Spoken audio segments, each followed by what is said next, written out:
Om Swastiastu. Perkenalkan nama saya Komfedipannya dengan NIM 231510113. Di sini saya ingin mempresentasikan tentang desain ulang dari aplikasi sistem OneDrive yang telah saya buat dengan menggunakan AI di dalamnya. Baik, langsung saja mari kita mulai ke pembahasannya. Di sini saya akan menjelaskan dulu tentang sistemnya, di mana OneDrive ini adalah platform penyimpanan awan atau cloud storage dan kolaborasi file andalan dari Microsoft. Sistem ini menjadi tulang punggung bagi jutaan pengguna, baik individu maupun korporasi, di mana ada dua pengguna. Di sini ada pengguna individu dan pengguna korporat, di mana masing-masing fungsi yang digunakan itu ada beberapa, di mana pengguna individu itu menggunakan OneDrive ini untuk menyimpan dokumen pribadi, foto dan video. Lalu juga ada sinkronisasi antar perangkat seperti PC, laptop dan juga smartphone. Lalu pengguna corporate atau enterprise yang fungsi utamanya itu menggunakan ruang kerja kolaboratif dan menyimpan dokumen sensitif perusahaan, data proyek, laporan keuangan, dan terintegrasi erat dengan ekosistem Microsoft 365 seperti Teams, SharePoint, dan juga Office App. Lalu ada fungsi-fungsi lain yang ada dalam OneDrive ini seperti unggah, unduh, dan sinkronisasi file, lalu berbagi file dan folder dengan kontrol izin dasar seperti lihat dan juga edit, lalu riwayat versi atau versi story untuk pemilihan file, lalu juga kolaborasi dokumen secara real time atau co-authoring. Lalu kita masuk ke identifikasi masalah keamanan. Di sini ada beberapa masalah keamanan yang bisa diidentifikasi seperti ancaman dari dalam atau insider threat yang terselubung, di mana masalahnya itu sistem kesulitan untuk membedakan antara aktivitas sah kerja normal dengan aktivitas berbahaya yang dilakukan oleh pengguna sah.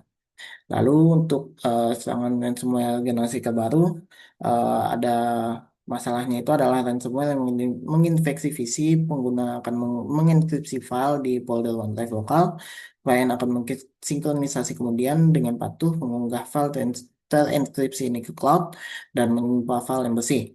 Lalu ada kebocoran data aktivitas akibat kesalahan manusia atau human error.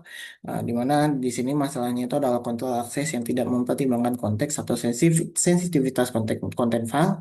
Lalu pengambil alihan akun atau akun takeover, di mana masalahnya itu adalah setelah kredensial pengguna dicuri, misalnya melalui phishing dan MFA berhasil dilewati, penyerang memiliki akses layaknya pengguna sah. Baik, langsung saja kita masuk ke usulan desain ulang dengan membantuan AI. Di sini ada beberapa fitur keamanan baru yang diterapkan yang akan saya sarankan, seperti analitik perilaku pengguna atau user behavior analytic berbasis AI, di mana mekanismenya itu sistem akan membuat baseline atau profil perilaku normal untuk setiap pengguna seperti jam kerja, lokasi akses, perangkat yang digunakan, volume data, dan tipe-tipe file yang dapat diakses.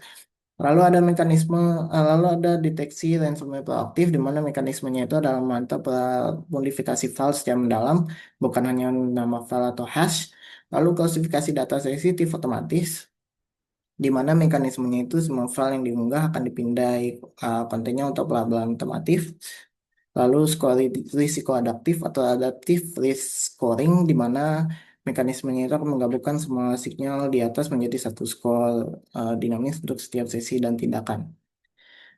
Di mana peran AI-nya itu dalam aplikasinya itu dapat dilihat dari uh, UBA sendiri itu, uh, di mana peran AI-nya itu akan model machine learning akan secara real time menganalisis aliran aktivitas. Jika ada defisiensi signifikan, seperti contoh karyawan yang mengenai data masalah di jam kerja, AI akan menilainya sebagai anomali. Lalu untuk deteksi ransomware proaktif, di mana penilaiannya di sini model klasifikasi akan dilatih untuk mengenali perilaku enkripsi ransomware, misalnya seperti kecepatan tinggi dalam membaca, modifikasi, dan menulis ulang banyak file. Jika pola ini terdeteksi, AI akan langsung menghentikan sinkronisasi dan perangkat terinfeksi, mengisolasi file yang sudah terunggah, dan memicu proses pemilihan otomatis dari versi saya terakhir.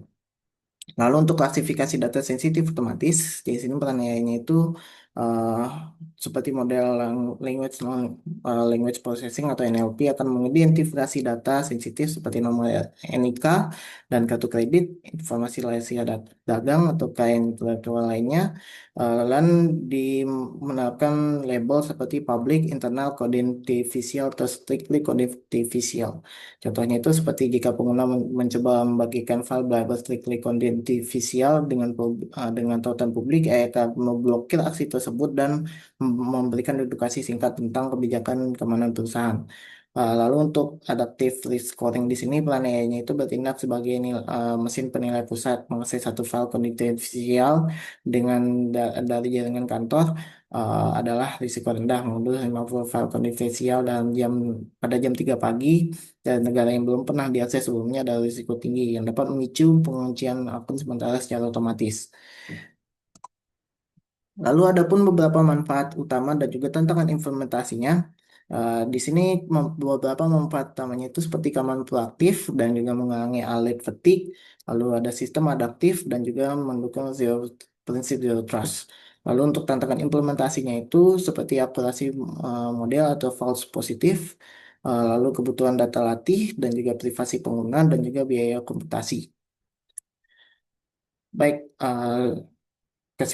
untuk kesimpulannya sendiri, pelajaran utama yang dari integrasi AI dalam keamanan sistem sistem ini adalah bahwa AI bukanlah solusi tunggal, melainkan penguat intelijen yang memungkinkan tim keamanan deteksi pola kompleks yang melampaui analisis manusia. Kunci keberhasilannya terletak pada pendekatan skill by design, di mana menanamkan kecerdasan ini di inti arsitektur sistem sejak awal, bukan sebagai lapisan tambahan.